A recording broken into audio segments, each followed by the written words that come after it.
कृष्णाय वासुदेवाय हरे परमात्मने प्रणति कलेश नाशाय गोविंदाय नमो नमः। धर्म क्षेत्रे कुरुक्षेत्रे आज सौराष्ट्र गुजरात भारत ही नहीं संपूर्ण विश्व कुरुक्षेत्र बना हुआ है। और उस कुरुक्षेत्र का जो मूल कारण है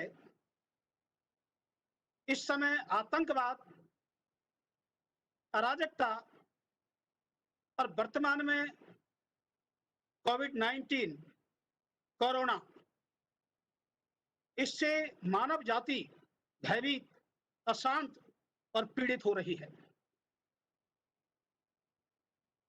आज अंतर्राष्ट्रीय शांति दिवस के इस अवसर पर सौराष्ट्र की धर्मभूमि से सौराष्ट्र यूनिवर्सिटी के माध्यम से सहयोग से जो ये एक दिवसीय कार्यक्रम हो रहा है, ये कार्यक्रम केवल सौराष्ट्र गुजरात या भारत ही नहीं पूरे विश्व को एक शांति और सुरक्षा का, मानव अधिकारों की रक्षा का एक व्यापक, प्रभावी और प्रमाणिक संदेश देगा। इसी संकल्प को लेकर जिससे शांति और अहिंसा और न्याय के, आजादी के महामंत्र को लोकमान्य बाल गंगाधर तिलक, योगी राज अरविंद घोष, पंडित मदन मोहन मालवीय, महात्मा गांधी, सरदार वल्लभ भाई पटेल ने स्वीकार किया, वो महायोग है श्रीमद् भगवत गीता। और इसी सौराष्ट्र की धरती पर महात्मा गांधी का पोरबंदर में जन्म हुआ था। जब गांधी जी विदेश गए कानून की शिक्षा प्राप्त करने, 1888 में 18 वर्ष की आयु में गांधी जी को 2 ईसाई मित्र मिले। एक बहुत महत्वपूर्ण जानकारी आज हम पूरे विश्व को इसे कार्यक्रम के माध्यम से देना चाहते हैं, और वो शायद भारत की ही नहीं पूरे विश्व के अंदर एक बहुत बड़ा एक सुरक्षा और शांति का और विकास का और न्याय व्यवस्था के एक आधार बनेगा। उस पर हम मंथन और चिंतन भी इस कार्यक्रम के बाद करें। तो मैं बता रहा था कि 18 वर्ष की आयु थी, एक गुजरात का युवा विदेश में, इंग्लैंड में कानून की शिक्षा प्राप्त करने जाता है। वहां 2 ईसाई मित्र उनके भगवत गीता पढ़ते थे रोजीना, और उन्होंने गांधी से पूछा कि आप भगवत गीता क्या हमको समझा सकते हो? लेकिन गांधी जी ने उसी दिन तक भगवत गीता पढ़ी नहीं थी।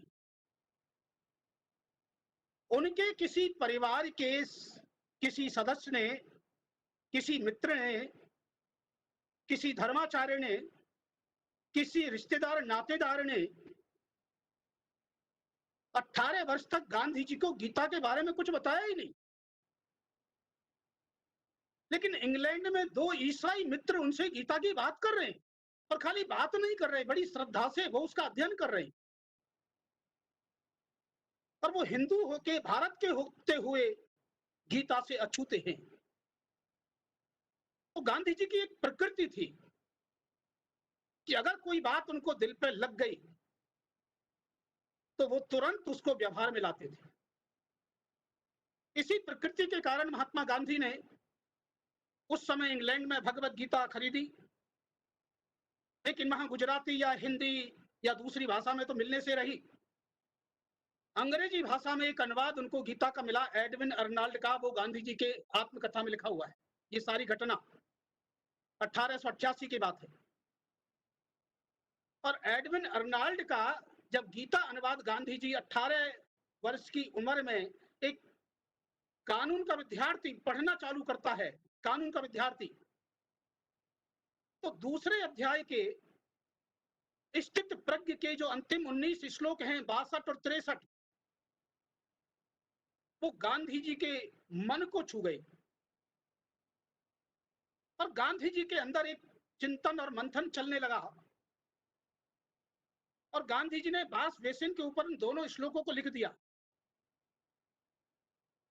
भगवान श्री कृष्ण, जिस हम विश्व शांति की और मानव अधिकारों की हम बात कर रहे हैं, कि जैसा बताया गया था 1981 में यूएन ने शांति विश्व दिवस को डिक्लेयर किया और 1948 में 72 साल पहले मानव अधिकारों की घोषणा की और 2007 में महात्मा गांधी के जन्म दिवस को अंतरराष्ट्रीय अहिंसा दिवस के रूप में घोषित किया। अब देखिए, शांति, अहिंसा, मानव अधिकार, और 1948 में जब यूएन बना था तो विश्व शांति और सुरक्षा उसका मुख्य एजेंडा था।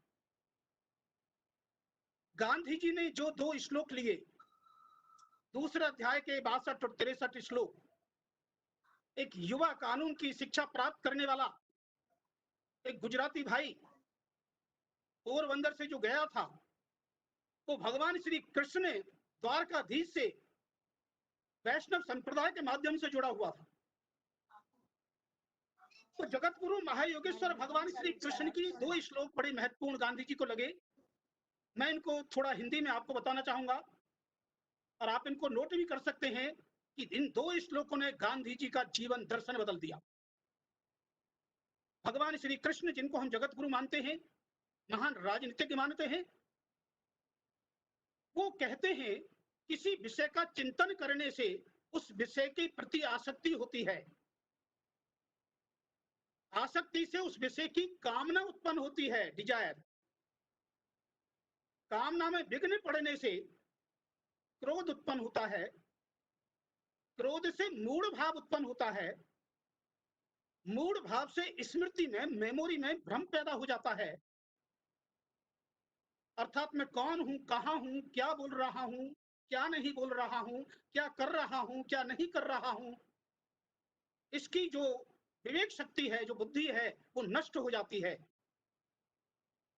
और बुद्धि के नष्ट हो जाने से व्यक्ति से अपराध हो जाता है और अपराध होने से उसका पतन हो जाता है, उसकी आजादी खत्म हो जाती है, उसकी शांति खत्म हो जाती है, उसका सम्मान खत्म हो जाता है, उसका व्यवसाय छिन जाता है, उसकी नौकरी छिन जाती है और परिवार से वो अलग हो जाता है और उसको जेल में डाल दिया जाता है।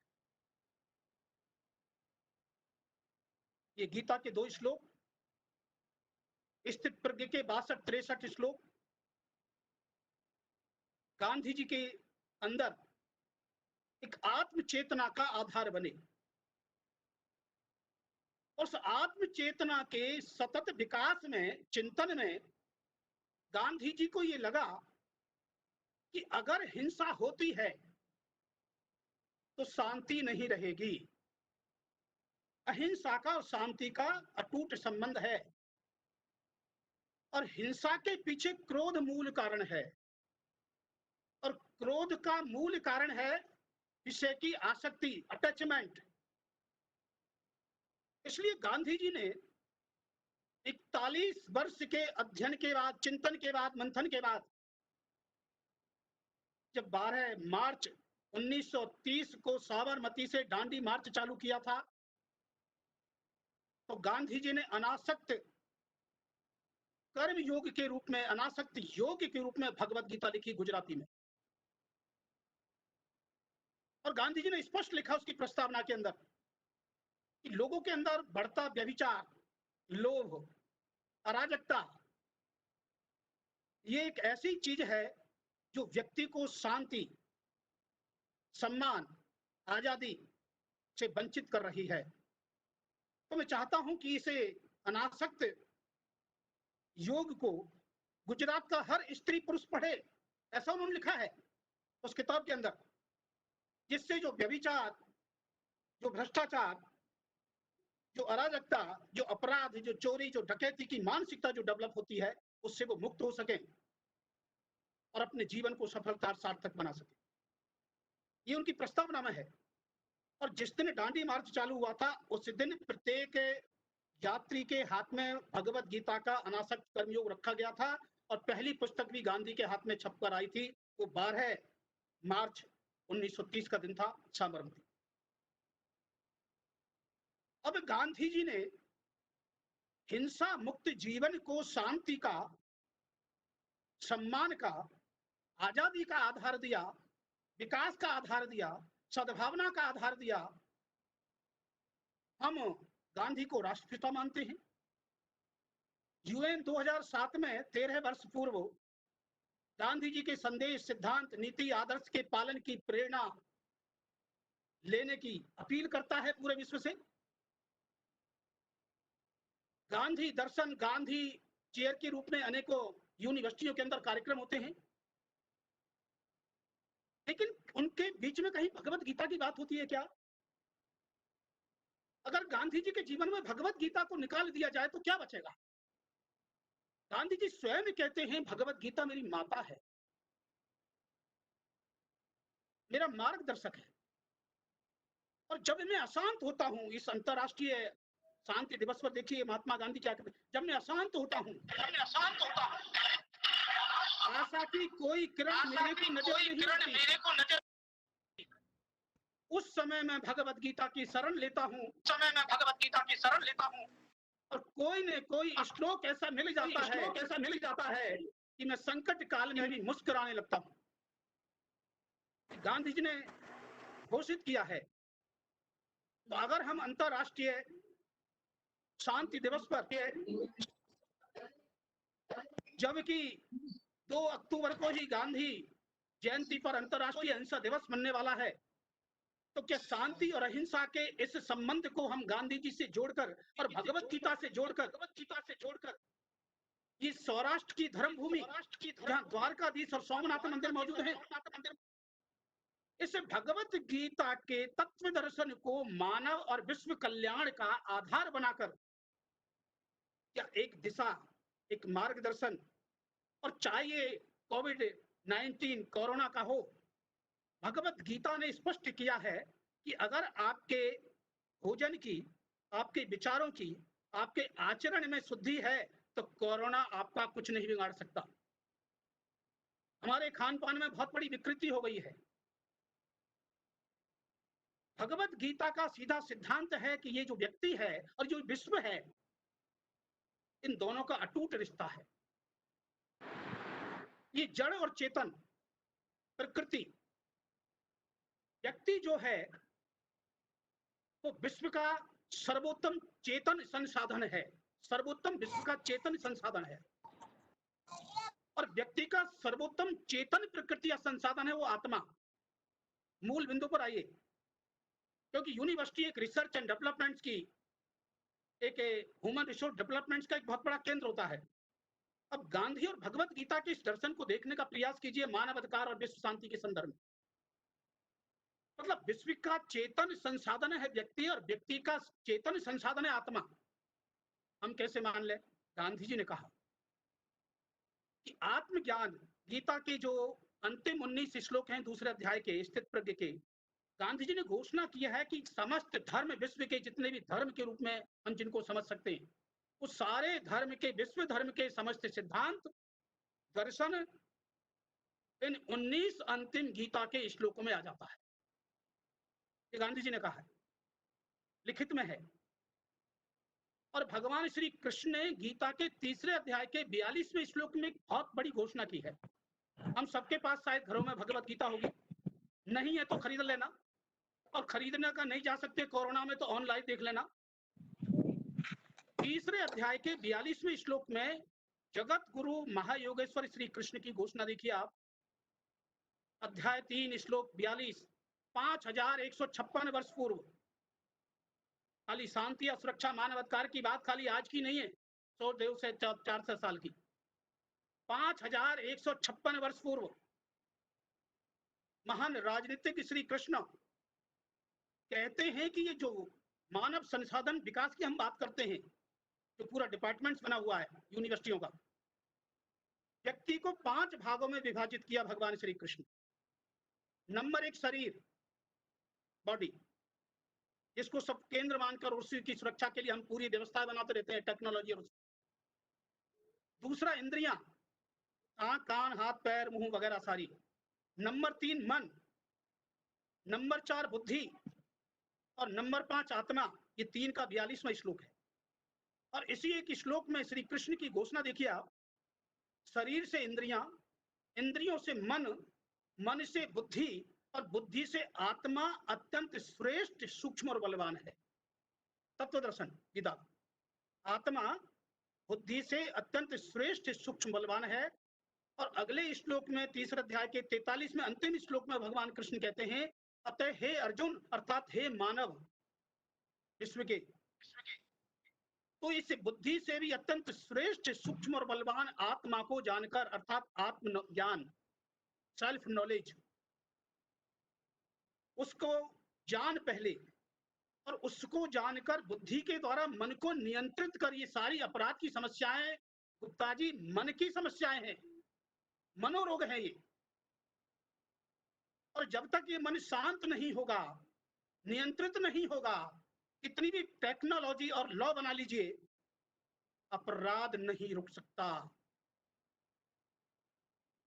और भगवान श्री कृष्ण का ये जो संदेश है भगवत गीता का, इसके 3 पार्ट हैं मेरे हिसाब से। पहला पार्ट है आत्मज्ञान, सेल्फ नॉलेज, आत्मदर्शन। उसके बिना हम अपने जीवन को सफल सार्थक नहीं कर सकते और ना समाज, देश और विश्व की सेवा के लिए भी अग्रसर कर सकते। अगर कर सकते हैं, ऐसा कोई मानता है, तो हम खुली चर्चा को इस यूनिवर्सिटी के मंच के माध्यम से हम तैयार हैं संवाद करने। तो भगवान श्री कृष्ण ने सबसे पहले अर्जुन को आत्मज्ञान दिया कि हु आर यू। क्योंकि संकट कहां था? जो संकट 5156 वर्ष पहले अर्जुन के साथ था कुरुक्षेत्र के महाभारत में, और यही तुम्हारे सौराष्ट्र से, द्वारका से, द्वारकाधीश से जाकर महाभारत के कुरुक्षेत्र में वो दर्शन देते हैं, वो शिक्षा देते हैं, वो ज्ञान देते हैं, वो मार्ग बताते हैं कि तेरा कल्याण कैसे होगा, तेरा धर्म क्या है। आज धर्म के बारे में बहुत बड़ा कंफ्यूजन पैदा हो गया। संकट यह है, समस्या यह है, अशांति इस बात की है, असुरक्षा इस बात की है, आतंकवाद इसलिए है कि हम धर्म को समझ ही नहीं पा रहे हैं। जो धर्म नहीं है उसको हम धर्म मान बैठे, और जो धर्म तुच्छ, संकीर्ण और स्वार्थ की मानसिकता में कर्म करने की प्रेरणा, शिक्षा देता है, वो धर्म नहीं हो सकता। उस तथाकथित धर्म से विश्व की शांति और सुरक्षा नहीं हो सकती, आतंकवाद नहीं रुक सकता, मानवाधिकारों की रक्षा नहीं हो सकती। सबसे बड़ा संकट है धर्म का तत्व दर्शन भगवत गीता के साइंटिफिक सिस्टम के माध्यम से, लेबोरेटरी के माध्यम से। इसी उस धर्म तत्व को अब मानव अधिकारों के साथ में जोड़ने का मैं प्रयास करता हूं कि 1948 में 10 दिसंबर को, और ये शायद यूनिवर्सिटी के अंदर भी मानव अधिकार रक्षा पर इस प्रकार का पहला चिंतन कार्यक्रम होगा। और मैं ये भी बता दूं कि 2010 में पहला कार्यक्रम यूनिवर्सिटी के साथ हुआ था, जिसमें Kamlesh P Joshipura vice chancellor थे, और पोरबंदर से साबरमती तक एक गीता मार्च निकाला गया था, जिसमें यूनिवर्सिटी के एनएसएस डिपार्टमेंट के डॉक्टर जेएम पनारा को लगाया गया था, और एनएसएस के सारे स्टूडेंट और विद्यार्थी कार्यक्रम हुए थे, और कमलेश पी जोशीपुरा राजकोट जेल में गए थे कार्यक्रम। 2012 में विधानसभा के इलेक्शन में कार्यक्रम हुआ था, एम के पाटिल साहब थे, और एक बड़ा कार्यक्रम भारतीय चरित्रमान संस्थान के गीता के माध्यम से वोटर्स अवेयरनेस मूवमेंट का कार्यक्रम यूनिवर्सिटी ने किया था। और 2015 के अंदर प्रताप सिंह चौहान जब वाइस चांसलर थे, तो गांधी जयंती पर पोरबंदर से दिल्ली का एक कार्यक्रम हुआ था, और उस कार्यक्रम में हमको राज्यपाल ओपी कोहली साहब ने बुलाया था, उनसे लंबी चर्चा हुई थी। और 2016 में हमारे त्रिपाठी साहब गीता जयंती पर और मानवाधिकार रक्षा दिवस पर 2016 में इसी सौराष्ट्र यूनिवर्सिटी के कार्यक्रम में आए थे, और उसमें law university, human rights departments और आपका ह्यूमन रिसोर्स डेवलपमेंट, तीनों का जॉइंट कार्यक्रम हुआ था, और पूरी मीडिया उसमें मौजूद थी, और उसका विषय रखा था विधि व्यवस्था और मानव अधिकार। और आज का विषय है मानव अधिकार और विश्व शांति। इन सबका संबंध एक यूनिवर्सिटी के साथ है। और यूनिवर्सिटी का अगर प्रशासन भगवत गीता, महात्मा गांधी और सरदार वल्लभ भाई पटेल के एडमिनिस्ट्रेशन, जो उसकी नेचर है, जिसके कारण जूनागढ़ पाकिस्तान जाने से बच गया था, हैदराबाद बच गया था, कश्मीर का भी अगर उनको रेस्पॉन्सिबिलिटी दी जाती तो शायद कश्मीर भी ये समस्या पैदा नहीं होती। तो सरदार वल्लभ भाई पटेल भी रोजीना भगवत गीता पढ़ते थे, उसकी जानकारी हमको मिली अहमदाबाद जेल के अंदर, और वो जानकारी दी डीजी बंजारा साहब ने, क्योंकि वो भी उसमें अंदर बन रहे थे सोहराबुद्दीन केस में। और हम 2005 से ही गुजरात की जेलों में अहमदाबाद से कार्यक्रम कर रहे हैं भगवत गीता का, और पहली मंजूरी हमको 2005 में अहमदाबाद, सूरत, वडोदरा, भुज और जूनागढ़ की जेलों में कार्यक्रम की हुई थी 2005 में, लगातार कार्यक्रम हुए। और 2011 में state human rights commission Gujarat जुड़ा, पीएन पटेल साहब IAS officer, secretary of human rights थे, उनसे जब चर्चा हुई, क्योंकि डीजी बंजारा साहब के वहाँ जॉइंट सेक्रेटरी थे, और डीजी बंजारा साहब से पता चला गोस्वामी अपराध मुक्त समाज और विश्व निर्माण का अभियान चला रहा है जेलों के माध्यम से, तो उन्होंने बुलाया और खुद उन्होंने एक पत्र लिखा सौराष्ट्र यूनिवर्सिटी को, और पोरबंदर के वहां से हम लोग निकले और फिर सोमनाथ में पीएन पटेल साहब secretary human rights commission Uttar Pradesh में जाते हैं सोमनाथ में, और सोमनाथ के अंदर बड़ा कार्यक्रम होता है, और उस समय सोमनाथ के कॉलेज वगैरह सौराष्ट्र यूनिवर्सिटी से कनेक्टेड थे। तो ये सारी चीजें मैं इसलिए बता रहा हूं कि ये सौराष्ट्र की धर्म भूमि 2005 से ही भगवत गीता को आधार बनाकर वो अभियान चला रही है जिसकी कल्पना शायद आज तक हम जो गीता से विमुख बुद्धिजीवी हैं या शिक्षाविद हैं या जो जुडिशरी के हैं या ब्यूरोक्रेट्स के हैं वो नहीं कर पा रहे थे। आज अगर हम विश्व शांति की या भारत की शांति की बात करते हैं, गुजरात की शांति की बात करते हैं, गुजरात की सुरक्षा शांति की बात करते हैं, सम्मान की बात करते हैं, गुजरात गौरव की बात करते हैं, विकास की बात करते हैं, गुप्ता जी गरीबी हटाओ की बात करते हैं, तो मैं आपको बता दूं गरीबी हटाओ मूवमेंट भी भगवत गीता का कर्म योग है। अगर कर्मों में कुशलता नहीं होगी, योगे कर्मसु कौशलम, स्किल इंडिया का जो नरेंद्र मोदी का कॉन्सेप्ट है वो भगवत गीता से लिया हुआ है। एक प्रोफेशनल सिस्टम में व्यक्ति को खड़ा करना,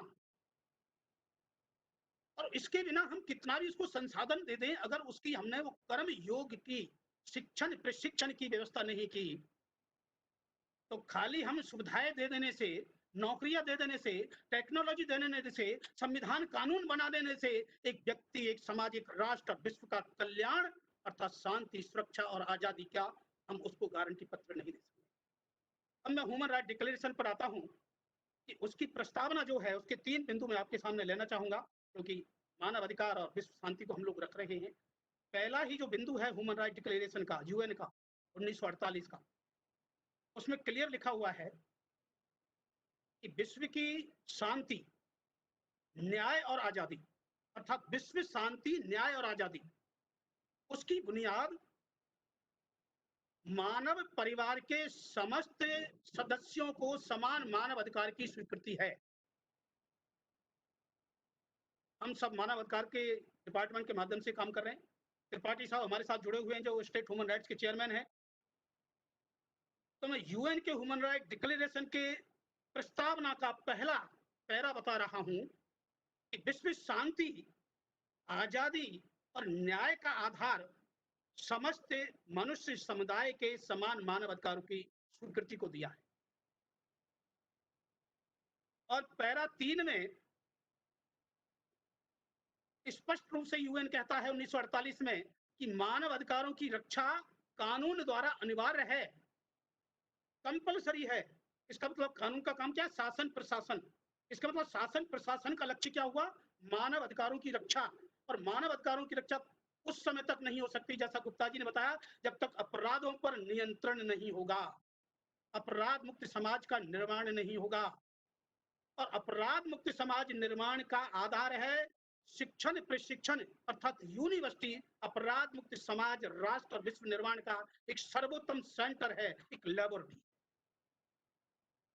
इसी दृष्टि से हम लोगों ने जूनागढ़ के अंदर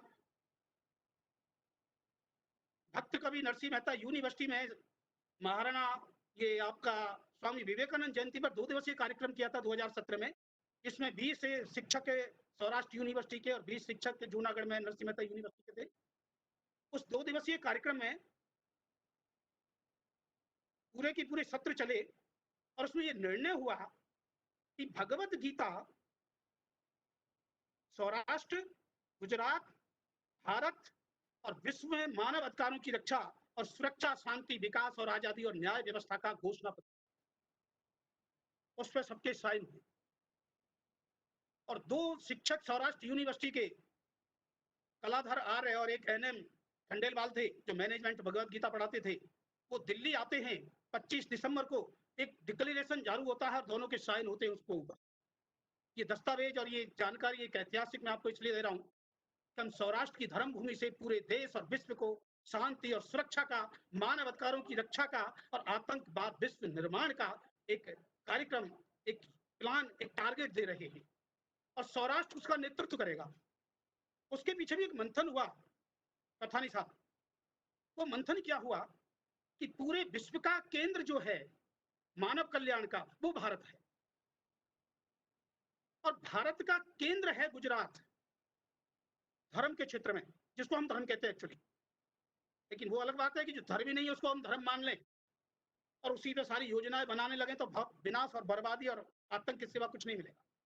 और गुजरात का केंद्र है सौराष्ट्र, मेरे अनुसार जो मंथन चिंतन हुआ, क्योंकि द्वारकाधीश जिसने गीता का संदेश दिया था वही राज शासन व्यवस्था का केंद्र है द्वारकाधीश का। और द्वारकाधीश ने ही, उस महान शासक ने कुरुक्षेत्र के अंदर गीता का संदेश शांति और सुरक्षा का दिया था, लेकिन हम उसको उस रूप में भूल गए। और अभी मैं आपको बताऊं 2013 के अंदर द्वारकाधीश मंदिर में एक कार्यक्रम हुआ जन्माष्टमी के दिन। उसमें संयोग से मेरे को जाने का मौका मिला और मैं जामनगर और द्वारका, उसी समय द्वारका जिला बना था, दोनों कलेक्टर्स के सामने और करीब 20-25 हजार लोगों के सामने 5-7 मिनट का मेरे को समय मिला और वो आज भी सारे फोटोज वगैरह मौजूद हैं। तो पहले तो कलेक्टर साहब ने बोला कि ऐसे परमिशन कैसे दे दी किसी व्यक्ति को, हम उसको जानते नहीं, कैसे द्वारका से जन्माष्टमी पर ये संदेश जा सकता है। तो उनको बुलाओ, कौन है? तो वहाँ मेरे को सूचित किया गया दिल्ली से। मैं दिल्ली से 2 दिन पहले द्वारका पहुंचा, कलेक्टर साहब से बात हुई। कलेक्टर साहब ने बोला कि आप कैसे गारंटी दे सकते हो कि भारत और विश्व को अपराध मुक्त करने का जो नीति है या सिद्धांत है जो आपके पास है। मैंने साहब ये एन विट्ठल जो गुजरात से ही कैडर से आईएएस थे, सीबीसी रहे हैं, वो 2001 में तिहाड़ जेल जाते हैं गीता जयंती के दिन हमारे कार्यक्रम में, और उन्होंने 2002 में रिटायरमेंट के समय मेरे को बुलाया और एक पत्र उन्होंने ऑफिशियल मेरे को भेजा कि अगर कोई आईएएस आईपीएस ये नहीं मानता कि भगवत गीता अपराध मुक्त समाज निर्माण का सर्वोत्तम लेबोरेटरी है तो ये एन विट्ठल का पत्र दिखा देना। वो पत्र में लेके गया था। कलेक्टर साहब अचंभित हो गए और उन्होंने बोला ठीक है, हम आपको 5-7 मिनट का समय देंगे। और वो 5-7 मिनट का समय जो था उसमें एक ही सूत्र मैंने गीता के माध्यम से कहा था कि आज द्वारकाधीश का जो मंदिर है और जन्माष्टमी पर जो कार्यक्रम हम मना रहे हैं, व्रत रखे और मतलब जो खोलते हैं प्रसाद वगैरह लेकर, एक्चुअली ये भारत और विश्व की सुरक्षा का सबसे बड़ा ये पीसीआर था, पॉलिसी कंट्रोल सेंटर। और देश को और विश्व को कहीं भी कोई संकट पैदा होता था आतंकवाद का या असुरक्षा का या शांति का, तो पहले तो यहीं से बैठे बैठे इसको कंट्रोल करने की कोशिश होती थी। अगर नहीं होता था तो कृष्ण की अपनी सेनाएं, स्वयं कृष्ण उस अशांति, अराजकता और आतंक के विरुद्ध निकल पड़ते थे। लेकिन उस कृष्ण की उस दर्शन को, उस नीति को, उस गीता को ये भारत भूल चुका। परिणाम हजारों सालों तक इस देश की गुलामी। और आज भी जो संकट है कि धर्म का मतलब क्या है, धर्म का एक ही मतलब है। आज मैं विश्व शांति मंच पर भगवत गीता के माध्यम से भगवान श्री कृष्ण की इस घोषणा को सामने रखते हुए कि परित्राणाय साधु नाम, परित्राणाय साधु नाम का मतलब है सज्जनों की रक्षा, और सज्जनों की रक्षा का मतलब है मानव की रक्षा। इस पर खुली बहस की जरूरत है आज धर्माचारों के बीच में, राजनीतिकों के बीच में, ब्यूरोक्रेट्स के बीच में, शिक्षाविदों के बीच में, सोशल रिफॉर्मों के बीच में। तो भगवान श्री कृष्ण 5156 वर्ष पहले मानव अधिकारों की रक्षा की घोषणा करते हैं और उसका आधार क्या है? विनाशाय च दुष्कृताम, अपराधियों को दंडित करना, आतंकवादियों को खत्म करना। और शायद मेरे को लगा पठानी साहब, पश्चिम बंगाल से जो हमारे एडीजी साहब आने वाले थे इस कार्यक्रम में, अभी 2-3 दिन पहले आपको सूचना मिली होगी कि मुर्शिदाबाद बंगाल से 9 अलकायदा के आतंकवादी पकड़े गए हैं और 3 शायद केरला से और 2 जम्मू कश्मीर से। भयप्रद संकट भारत को सुरक्षा कैसी शांति की हम बात कर रहे हैं? कुछ प्रार्थनाओं से या संकल्पों से या वचन लेकर कोई शांति हो सकती है क्या? नरेंद्र मोदी ने सही कहा था, चाइना के मैटर पर हम बंसी वाले कृष्ण की पूजा करते हैं, सुदर्शनधारी कृष्ण को भी मानते हैं। बंसी बहुत बज चुकी है, लेकिन अब सुदर्शन के बिना शिशुपाल को नहीं रोका जा सकता, जरासंध को खत्म नहीं किया जा सकता और इस कौरव सेना का विनाश इस विश्व के अंदर नहीं हो सकता। कोरोना अगर विश्व का सबसे बड़ा संकट है, भारत का सबसे बड़ा संकट है, तो कोरोना का जनक कौन है भैया? उस चाइना के खिलाफ में कुरुक्षेत्र के लिए विश्व तैयार क्यों नहीं हो रहा है? जब वो इसी प्रकार से कोरोना जैसे और महामारी पैदा करता रहे और हम खाली पीड़ित और दुखी अशांत होते रहे और यूएन भी विश्व शांति दिवस पर कोरोना को आधार बनाकर चाइना के खिलाफ में एक शब्द नहीं बोले, ये विश्व की सुरक्षा शांति का गारंटी पत्र देंगे क्या? ये बहुत बड़ा मजाक है। जहां से कोरोना पैदा हुआ, जहां से उसको भेजा गया, जहां से भारत की सुरक्षा शांति को खतरा पैदा हो रहा है, उसके सम्मान को खतरा पैदा हो रहा है, उसके खिलाफ में दो टूक भाषा में विनाशाय दुष्कृताम की कृष्ण नीति को स्वीकार करना पड़ेगा, घोषित कर। इसके बिना न भारत शांत रह पाएगा, न विश्व शांत रह पाएगा और न कोरोना जैसी महामारियां रुक पाएंगी।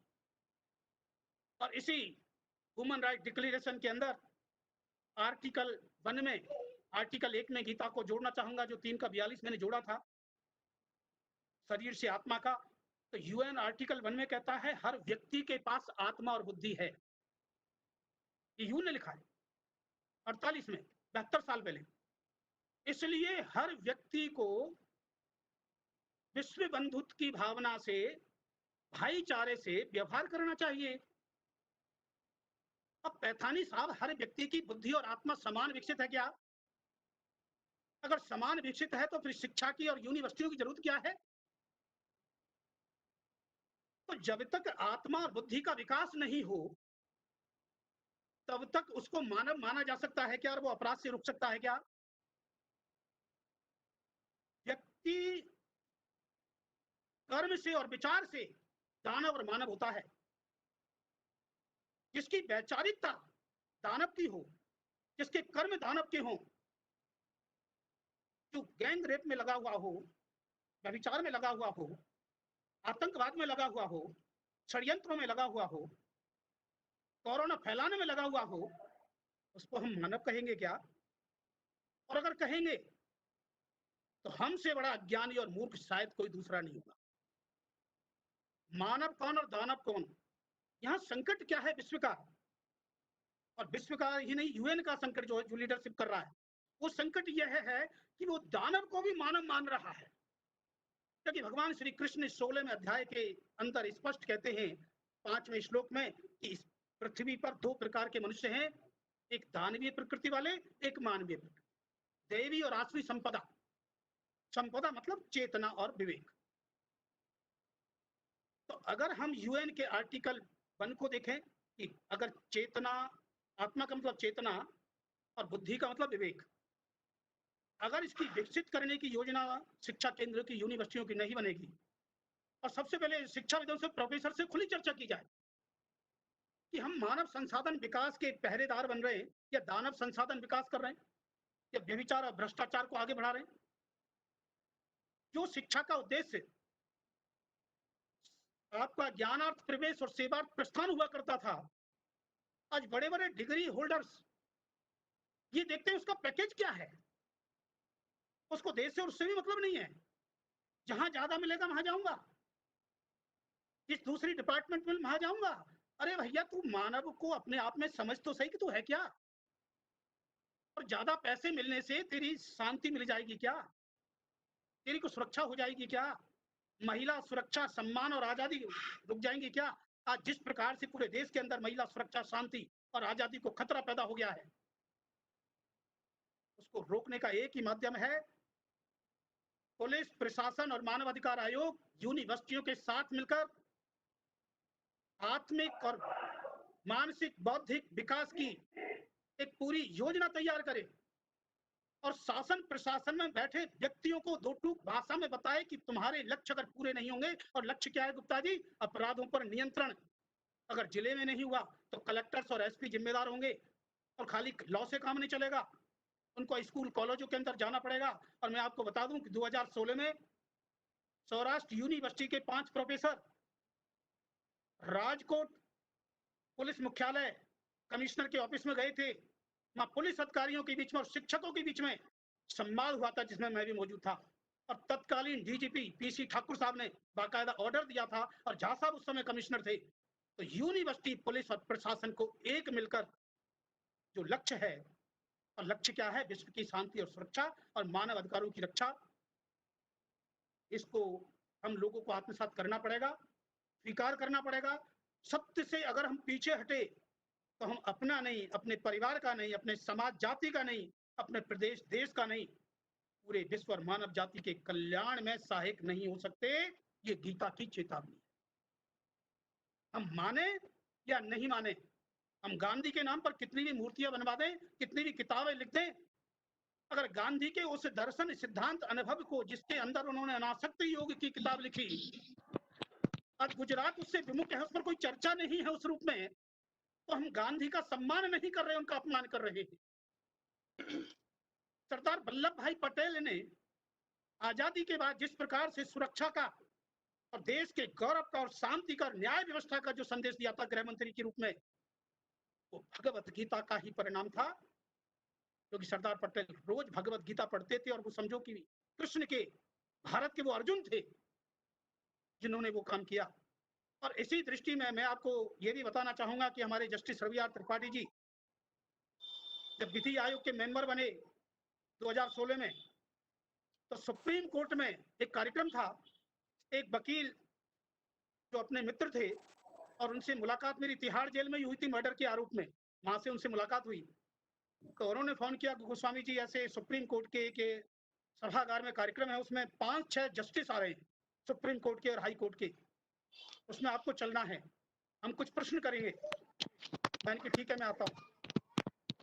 उन 5-6 जजेज के बीच में, इसमें सुप्रीम कोर्ट के हाई कोर्ट के भी थे, आपके गुजरात के चीफ जस्टिस वगैरह रहे वो भी थे, मेरे को सबसे ज्यादा गंभीरता से, स्पष्टता से जो मैसेज मिला वो जस्टिस रवि आर त्रिपाठी जी का था। और हमने उन्हीं वकील को बोला कि जस्टिस त्रिपाठी जी से संपर्क कीजिए, अभी मंच पर जाकर इनका नंबर लीजिए, इनसे हम मिलेंगे, हम इनके बारे में ज्यादा जानते ही नहीं थे। और इन्होंने दूसरे दिन हमको विधि आयोग में बुला लिया, 1.5 घंटे चर्चा होती है, और उसके बाद त्रिपाठी जी मथुरा कृष्ण जन्मभूमि में सभागार में पहुंचते हैं, कृष्ण जन्मभूमि में, गर्भगृह में। और मैं बता दूं 23 जुलाई का वो दिन है 2017 में, और विश्व सुरक्षा शांति पर 17 पॉइंट उन्होंने क्लियर किए थे, और सबसे पहले अपने साइन किए थे। उसमें 2 कमिश्नर थे उत्तर प्रदेश के, एल वेंकटेश्वर लू साहब जो आंध्रा से थे, और इस समय उत्तर प्रदेश के चुनाव आयुक्त रहे थे, और इस समय जो स्टेट से विकास ऑफिसर्स उसके एमडी हैं, उनको पूरी गीता बहुत जबरदस्त याद है। उनको मैंने बुलाया था, वो मुरादाबाद कमिश्नर थे उस समय, और एक अलीगढ़ कमिश्नर आए थे आईएएस ऑफिसर। खाली 20 लोग थे, उन्होंने 17 पॉइंटों को डिस्कशन किया, और जस्टिस रवि आर त्रिपाठी जी चेयरपर्सन थे। तो वो विश्व सुरक्षा और शांति का वो पॉइंट 23 जुलाई 2017 को त्रिपाठी जी के सामने रखा, और उसी के माध्यम से हमने उनको बोला कि सौराष्ट्र यूनिवर्सिटी, सौराष्ट्र की धरती को एक बहुत बड़ा केंद्र मानव अधिकारों के लिए भगवत गीता और गांधी को आधार बनाकर, पटेल को आधार बनाकर किया जा सकता है। आपका आशीर्वाद सहयोग चाहिए, क्योंकि इस समय आप प्रशासनिक दृष्टि से हाई में मौजूद हैं इस व्यवस्था में, और शायद उससे भी ज्यादा, क्योंकि ह्यूमन राइट्स का पार्टी पॉलिटिक्स से भी ऊपर का संबंध। तो उन्होंने बोला कि गोस्वामी जी क्या करना है। मैंने कि इसका शंखनाद, इसका बिगुल फूंक देते हैं विश्व शांति दिवस पर सौराष्ट्र की धरती से कृष्ण की गीता को लेकर। उन्होंने कही मैं तैयार हूं। और फिर पैथानी साहब और विजय देसानी साहब का जो संवाद हुआ, तो ये इसकी पृष्ठभूमि बताना भी जरूरी है। इसी के साथ में धर्म क्षेत्र, कुरुक्षेत्र, ये भारत ही नहीं पूरा विश्व इस समय कुरुक्षेत्र बन चुका है। हम धर्म पक्ष में खड़े हों या अधर्म पक्ष में, इसका फैसला हम लोगों को लेना होगा। और अगर हमने धर्म को छोड़ दिया तो कृष्ण हमारे साथ नहीं होगा, कितनी भी पूजा पाठ कर लेना, मंदिर में चले जाओ। और अगर कृष्ण को हमने पकड़ लिया था, धर्म को पकड़ लिया, तो संजय घोषणा करता है गीता के अंतिम अध्याय के अंतिम श्लोक में, यत्र योगेश्वर कृष्णो यत्र पार्थो धनुर्धर तत्र श्री विरजियो भूतर ध्रुवा नीतिर मतिर ममे, कि विजय श्री विभूति और अचल नीति का सौभाग्य हमको प्राप्त होगा उस कर्म योग के माध्यम से जिसने गांधी और तिलक ने आत्मसात करके इस देश को दिशा दी। तो आज इसी के साथ मैं पैथानी साहब से मैं एक रिक्वेस्ट करना और चाहूंगा कि आज शांति दिवस पर, विश्व शांति दिवस पर ये चर्चा हो रही है, तो विश्व अहिंसा दिवस पर भी एक कार्यक्रम आप रखें और उस पर चिंतन मंथन करें कि आज की इस चर्चा का, सौराष्ट्र की इस भूमि का, गांधी का, सरदार पटेल का इस सौराष्ट्र, गुजरात और भारत से संबंध क्या है, गीता का संबंध क्या है, और जो 2007 में यूएन ने जो अंतरराष्ट्रीय अहिंसा दिवस की घोषणा की थी, वो यूएन भारत से पहले भगवत गीता का तत्व दर्शन सीखे, तब विश्व शांति और सुरक्षा की गारंटी दे पाएगा, मानव अधिकारों की रक्षा कर पाएगा, एक बेहतर विश्व व्यवस्था, शासन व्यवस्था का निर्माण कर पाएगा, और उसमें सौराष्ट्र यूनिवर्सिटी की अहम भूमिका होगी। और हम पूरे गुजरात के, पूरे देश के 22 चांसलर्स की मीटिंग भी यहां बुला सकते हैं इस पूरे विषय को सामने रखते हुए, और जो इसके विद्वान लोग हैं, विभिन्न क्षेत्रों के, समग्र क्षेत्रों के टॉपर्स के बीच में हम चर्चा कर सकते हैं, और ह्यूमन राइट्स स्टेट कमीशन उसमें अपने संरक्षक की भूमिका पैथानी साहब निभा सकता है। और इसी के साथ में मैं चाहूंगा कि हम लोग एक संकल्प के साथ में कि विश्व शांति और सुरक्षा और मानव अधिकारों की रक्षा का भगवत गीता घोषणा पत्र है, जिसने गांधी और पटेल ने भी जिसको घोषित, जिसको राधा कृष्णन ने भी माना था, जिस पर हम शिक्षक दिवस मनाते हैं, उनके जीवन से भी गीता निकाल दो तो कुछ नहीं। और 2005 में जो डीजी जेल ने जो लेटर हमको लिखा था, उसकी जानकारी आपको दे दूं, मोहम्मद हनीफ खान शास्त्री हमारे योजना प्रमुख थे, उनके नाम से वो 2005 में लेटर गया है, मोहम्मद हनीफ खान शास्त्री। इस प्रकार से हम लोगों ने पूरा मूवमेंट कर रखा है। और केरला के जो राज्यपाल महोदय हैं इस समय, आरिफ मोहम्मद खान साहब, उनको 2012 में हम लोगों ने गांधी शांति प्रतिष्ठान है वहां बुलाया था, और उन्होंने जो भाषण दिया था वो रिकॉर्ड हमारे पास है। नेशनल ह्यूमन राइट्स कमीशन के साथ भी हमारे बड़े कार्यक्रम हुए हैं, उसमें खुली चर्चा हुई है। और एक ही चीज है, अगर विश्व को बचाना है, विश्व की असुरक्षा, अशांति और आतंकवाद से अगर मुक्त करना है, तो एक ही आधार है, भगवत गीता को विश्व घोषणा पत्र घोषित करो, उसके आधार पर शासन प्रशासन करो। और पैथानी साहब, कृष्ण कहते हैं मनुष्य में राजा मैं हूं, अर्थात परमात्मा राजा का स्वरूप है। 10वें अध्याय का 29-27वां श्लोक है, और 29वें श्लोक में कहते हैं शासन करने वालों में यमराज में हूं, अर्थात एक शासक प्रशासक को यमराज की नीति से काम करना पड़ेगा, अंतर सुरक्षा शांति होगी नहीं। ये कृष्ण की घोषणा है। तो शासक प्रशासकों को भी प्रशिक्षण का काम सौराष्ट्र यूनिवर्सिटी के द्वारा हो सकता है। इसी के साथ वसुदेव सुतम देवम कंस चानूर मर्दनम देवकी परमानंदम कृष्णम वंदे जगत गुरु।